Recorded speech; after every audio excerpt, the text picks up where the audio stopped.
Okay, a couple things here today. I did post my little saying, he who waits for justice harbors corruption. Unless, again, until my Prism files are accessed and observed, I don't want to study. Yeah, study. Fuck it, study. Um, the contextual value of the shit that I say is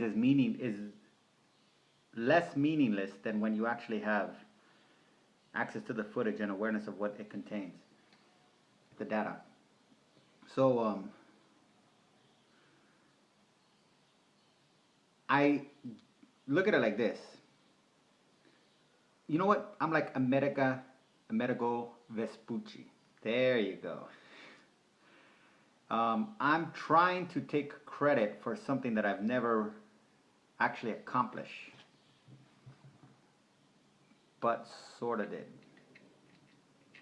Now, again, within that context, I'm only using this as an analogy for people that have been maliciously, violently, sexually, spiritually, emotionally, and physically abused, so that your concept of reality is distorted. You do not think the world is 10,000 years old because you've had a wonderful, joyous life and everything around you is expansive and bright, and you really appreciate the interactions that you've had with your fellow human beings. Oh, before I get into that, there's a song that I listen to. Okay, let me delve a little bit deeper into how crazy I am. On the context of the Prism file, one of the things that I've done as I look at as my own security mechanism to prevent or to reduce my chances of being a National Defense Authorization Act target. No, I don't want to say target. I want to be a target. But a way that I think, because their whole concept is rape, so you have to disarm the rapist. How do you disarm the rapist? Indians couldn't do it. Aborigines couldn't do it. Jamaicans couldn't do it. India couldn't do it. Africa has been unsuccessful to do it. So how is it possible? Because they pretty much statistically proven that it's impossible to stop the rape, fascist, disgusting, murdering, robbing, holding on to the wealth Vatican, Switzerland, and England.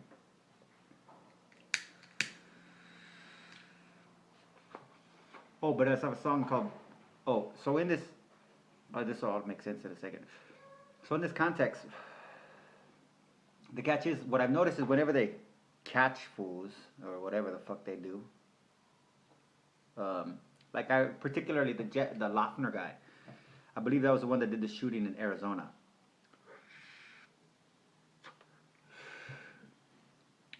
Which people don't understand. Gabby Gifford is just like Trayvon Martin. It's crazy shit. So, but they made a point that the guy had read the Communist Manifesto, and I think that was the first time that they associated somebody with the movie Zeitgeist. It was something along that lines. I don't think it was necessarily Zeitgeist, which I've seen all of them, and I like, and I still reference, and I refer to people because they do have a good act. And I've seen a lot of interviews, externalities of interviews with the maker of the movie Zeitgeist series, including Peter something. Maybe that's wrong. Maybe I'm thinking of the Lord of the Rings guy. It's kind of similar, funny the way they run parallel. But no, he was Joe Rogan did an interview with him. Joe Rogan was pretty harsh on him compared to the way Joe Rogan was with Neil deGrasse Tyson on the Rogan Experience. He was pretty brutal with that Peter guy, or the guy that did the Zeitgeist. But my point is, so like I listen to a lot of stuff. You kind of think of it like Hansel and Gretel.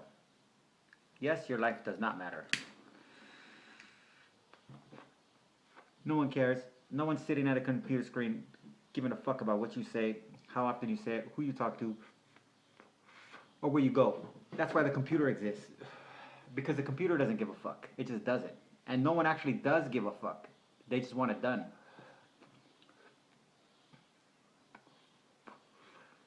I haven't found it in the Bible yet, but I'll find it in the Bible.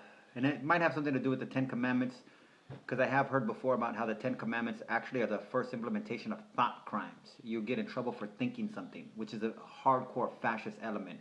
You saw that in fascist Japan. The anti-war, I learned this from the SGI, the anti-war remnant, they were arrested as thought criminals.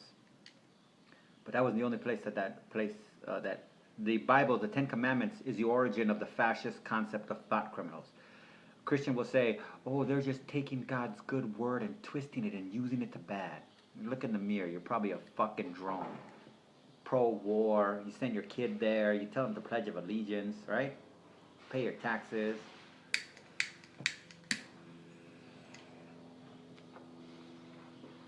But on that context, part of this Hansel and Gretel thing is and defense mechanism against the rapists coming after you. So, what they want to do is they want to be able to associate you as loosely, like the Loeffner guy. He read the Communist Manifesto. He saw Zeitgeist, or whatever the fuck the movie was. Okay, so what you want to do is you want to find some key components of your life to emphasize emphatically. So, mine, first and foremost, are Henry David Thoreau's Civil Disobedience. Upon my detention or confiscation or whatever the fuck they want to call their Nazi fucking, it's not even pseudo, just straight fucking evil, nasty, demonic shit that is normal to a Christian because of the Bible that they read makes it normal. That's the important fucking thing to recognize. That's why it's normal. Or an Islamic person that reads a fucked up Quran is no better just because it's nice writing and it's got poetry. It don't get any better.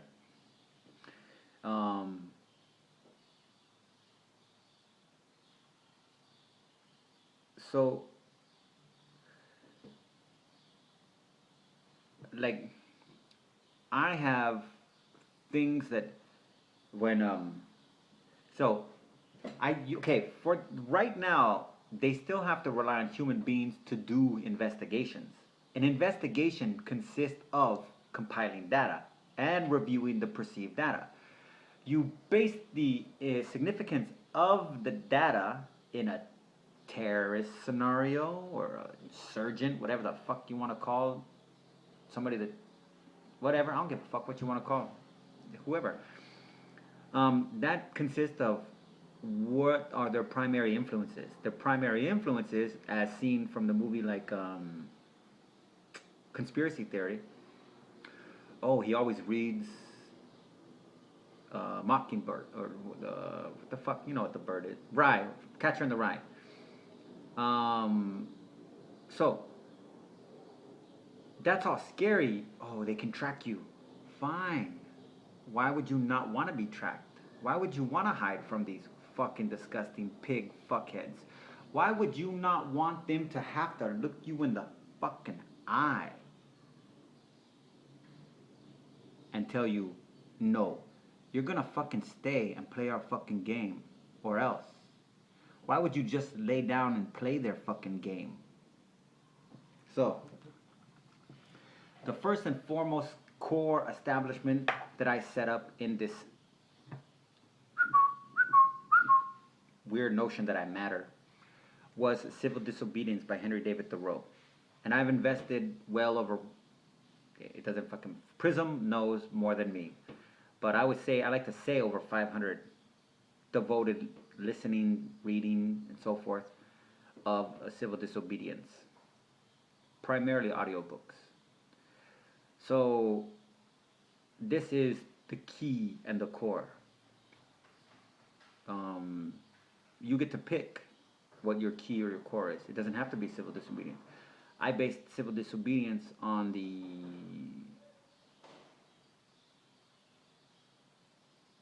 significance that it was portrayed to me through while I was in Buddhism, and seeing that it played a motivational factor in Gandhi and King,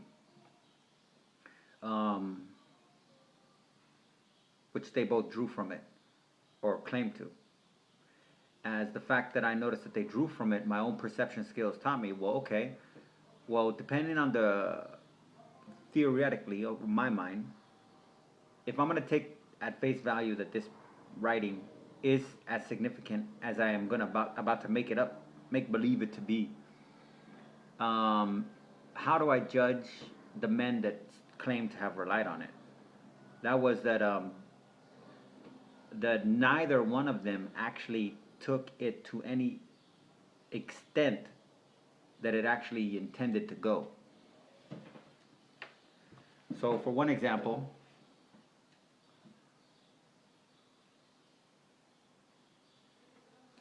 Gandhi, his civil disobedience towards the goal of establishing a civil India. You get the gist? Martin Luther King, civil disobedience so as to provide an entry point into civil society. Get how this shit works? So to judge them, I had to recognize first and foremost that even with a very distorted, one-sided, or biased interpretation or application of civil disobedience,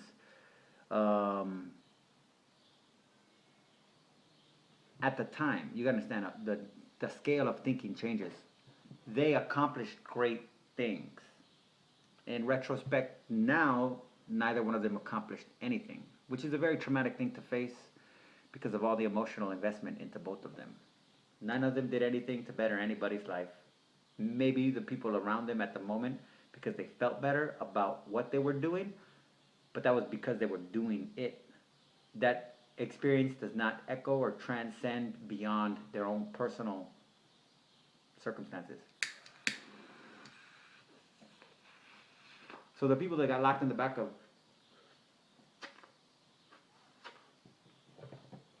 police trucks in the heat and shit like that, and sang their songs and whatever, suffered, and at the end they survived it.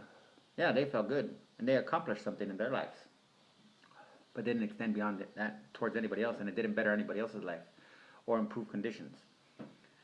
In most cases, it actually created a lot worse disaster because of the identity crisis that followed, and the how do you say this? Como que dice? And the kind of like the doubling down or the reorganization of the power force. The power force will let you ease on down and relax and all kinds of shit like that, but then it'll regroup. And the regrouping is the 70s, is the 60s, the late 60s, the 70s, the 80s. That's the black experience. Martin Luther King opened up this great dream, and then the white fucking society came in. They started fucking blowing the fucking brains off of fucking black people left and right. BAM! You could think, bitch. BAM! You could read, bitch. BAM! Head J. Edgar Hoover was fucking shooting niggers like motherfucking Christmas. All these fucking white people were sitting there like this. Oh yeah, this is our country. Oh yeah, this is our country. Oh, we love America. Fuck these niggers. Oh yeah. And J. Edgar Hoover was going with Bush. You gotta understand, Bush was getting his training right now. Okay. BAM! Motherfucking black fool feeding fuck. You wanna feed a black hungry baby? BAM! Smoke that nigga too. And the police were just getting there. Oh, I'm in their jurisdiction with the FBI. Oh, the FBI's. Oh, they're knocking on my door. Oh. And then the 80s, that's when you had Bush really pinnacle with his fucking crack epidemic, all targeting blacks. That's the aftermath of when you don't get it right. Get your people motivated, which is humans, and don't do it fucking right. And look what happens. You drop your shit. So that gave me the inclination that I had to look into civil disobedience in a way that was not looked into before. And that's why I gave it so much attention. And as I looked into it more, it gave me the idea that, hey, you know what? In one sense, I want this to be like my MO. Because I realized one thing, that the powers that be, they're terrified of it. So are Martin Luther King and Gandhi. Because if they would have referenced it with the significance that it actually had, King at least would have quoted civil disobedience far more than the Bible which was the primary utensil. See what the whole this shit works in real life. The primary utensil of the oppression and everything that he was supposedly fighting against was the very thing that he was likewise relying on to solve the problem. So close, so to speak. So he perpetuated the problem, made it even worse by convincing the people in the midst of the struggle that their last line of hope was the very source of their demise. And they clung to it, thinking that if they hang on to it like good loyal beings, that the entity behind it, believing it to be some omnipotent God and not some imperial fascist fucking intent, was going to be benevolent to them and provide them some just due reward for their beatitudes. Continue through the fucking massive amounts of horrible trauma and the drug war and all the fucking shit that's been going on, to capitalizing it with a black president. White America is fucking crazy vicious, and England knows how to work them like a motherfucker. But so civil disobedience has to be the core of my investigation. And then music. So I have 3 core songs, and these 3 core songs too are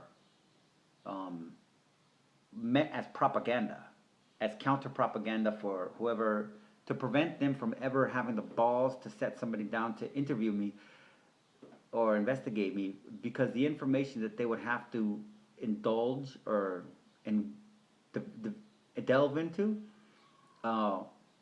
has in and of itself, outside of me, the potential to awaken the inner human being in the fascist agent or the fascist cop or the fascist lieutenant colonel or colonel or captain or MASH or whatever the fuck, NSA, spy, cop, whatever the fuck they come up with, Leo.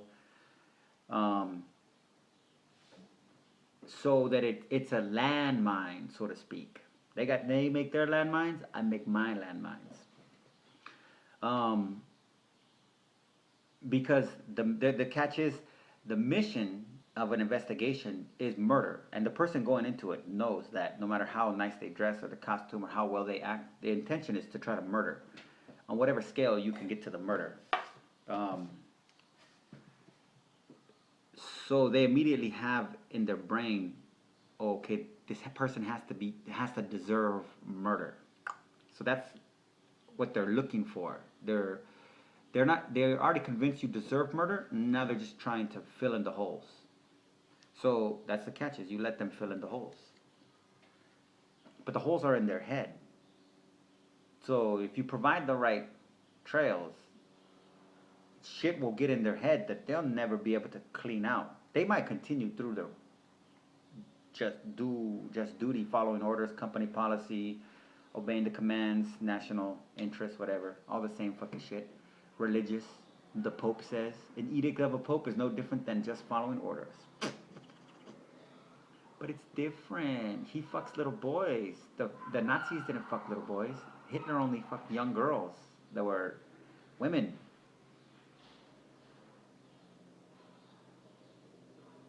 I don't know how that makes sense. So, likewise too, the books, like what you check out at the library, maybe if you check something out on a regular basis, find something cozy, comfortable that you could check out that's relevant, that you want used against you in a court of law towards the end of your demise and your death. Towards your execution, if you even want to go on this endeavor.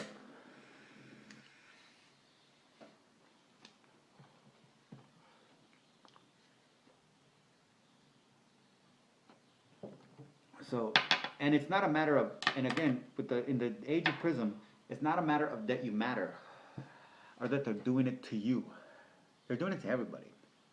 It's just what ultimately is available to them. They have all the information. It's just what the information details. Does that mean live your whole life as a show? No, you're gonna live however you live. Just if you think that you can live being unaware, or being so aware that you're paranoid. I see people covering cameras and shit like that on some other devices. on just like one thing, like their laptop or their computer, but not their cell phone. So, because they really do feel it's safer because it's closer to them, proximity. They feel like it's not betraying them. That's a crazy fucking shit. But it's not betraying you if you use it right. So the books you check out,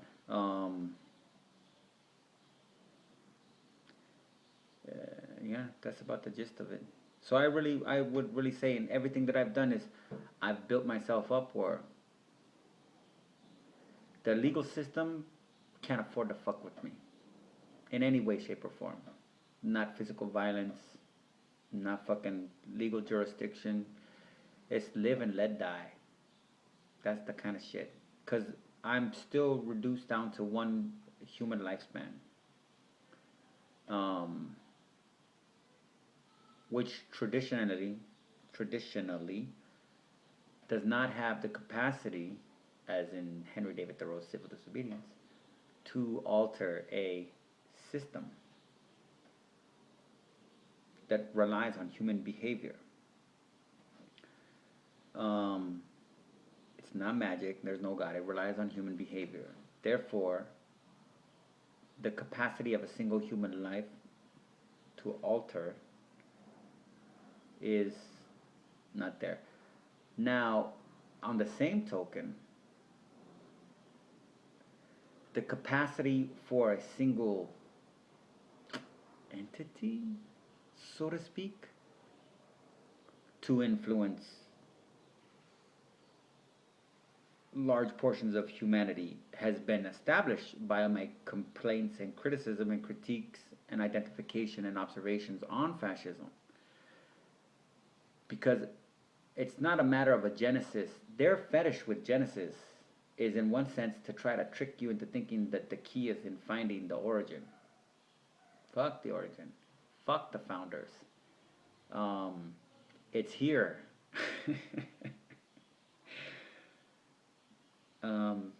So yeah, let me know.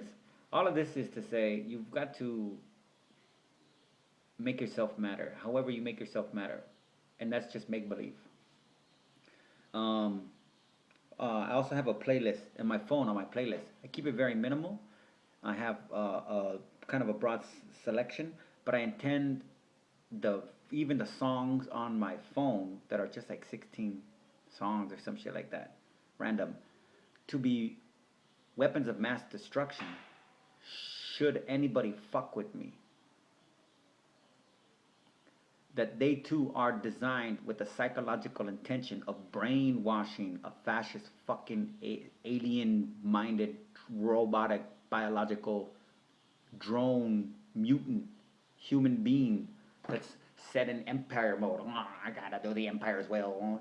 Society must stop humanity,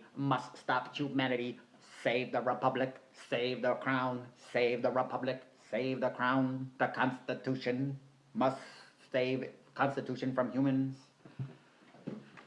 And I think they'll work. But on that note, all of my writings are too. On a far note, I've been sucked into a world of conversation that has to do with astral projecting. Something that in and of myself,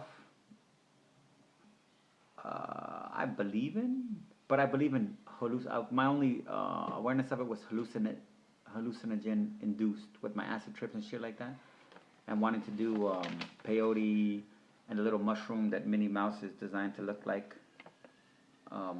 That's supposedly the Holy Grail, and the whole origin of the myth of Jesus. The foundation of the myth of Jesus, actually, in its very root, has nothing to do with a god, but just a mushroom. I believe that. I like that one better because fuck Jesus. I like mushrooms. They save lives. What has Jesus ever saved? Your soul? Shut the fuck up. So anyways, astral projecting. I guess because they're both personal, I sort of can't share it. I don't know how that works. But I have been engaged in conversation with two people about astral projecting, personal experiences, so to speak. One in a professed, intentional, repetitious manner, as in repeat, like a vacation sort of thing.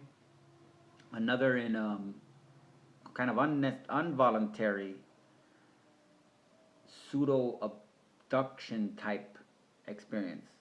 But either way, it's because of my ability to listen and to talk and to my ability, willingness to speak freely, that creates an echoification of people being willing to speak freely to me too. Has nothing to do with fucking lies. These people can talk to me because they know I don't think they're lying. I don't think they're crazy. And is it because I'm crazy too? If that's what it is, fuck it. You think you're proud because they won't talk to you because you think they're crazy? That's your Christian values right there, bitches. Your healing abilities. So you can tell them, oh, the devil's trying to get you. Shut the fuck up, people.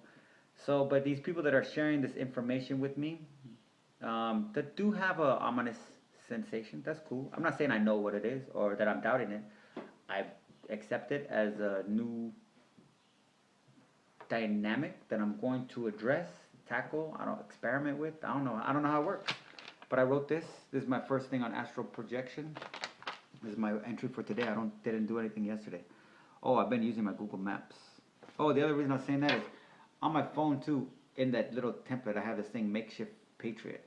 Well, since I dropped my pipe, luckily it broke in a beautifully perfect way. There's not even a piece missing. It just like chipped right down the middle.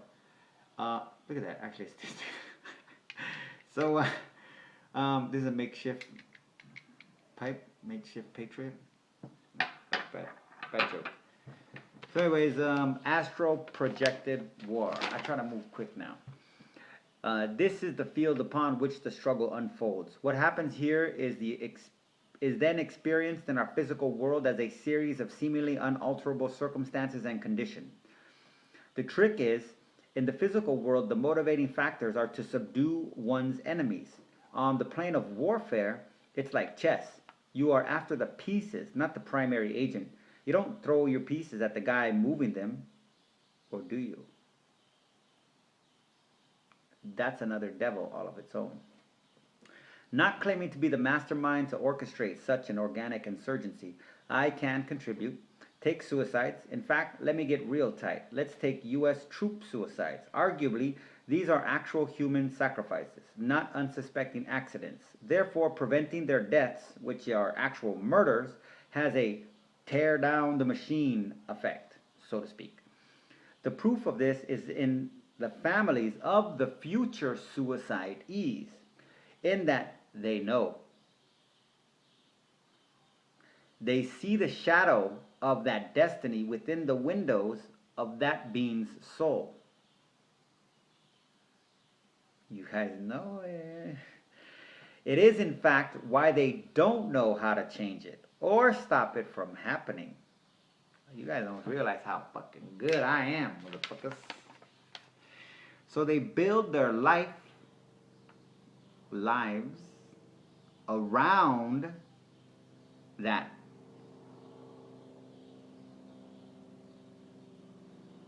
Reality. Sorry, I was fucked up with the line. So they build their lives around that reality, and it breezes on by, and the stats just skip with ease to where said coordinators please. Oh, I'm glad they flew over. Fuck, 29 minutes already. Okay. Now, if anything can be done that matters, not that saving these losers matters to the cosmos, proving they could be saved matters. After all, it doesn't matter if they can't be saved, right? Well, maybe just to their kids, at the most, at the very most. The idea coattails that even if you could save these poor saps, who could ever know? So how could it ever matter at all? What happens if they live, stay in the military, and kill thousands or even millions? Would that be a good thing? Maybe their karma makes this right. The summary of astral projection warfare is it is as effective of pretty much everything else you can do. This is why parents that don't teach their kids to live for change and cooperation, or whatever it is we need to not keep us suffering in this hell on earth, are real heroes. The heroes are the ones that carry it all on, just follow orders, and maintain company policy. How can you fight that? Oh, and one other thing, today was the first day to be on record that the police started to use the Amber Alert for a non-child abductee event. There was a man carrying a gun and randomly in the air, and they did an Amber Alert for that.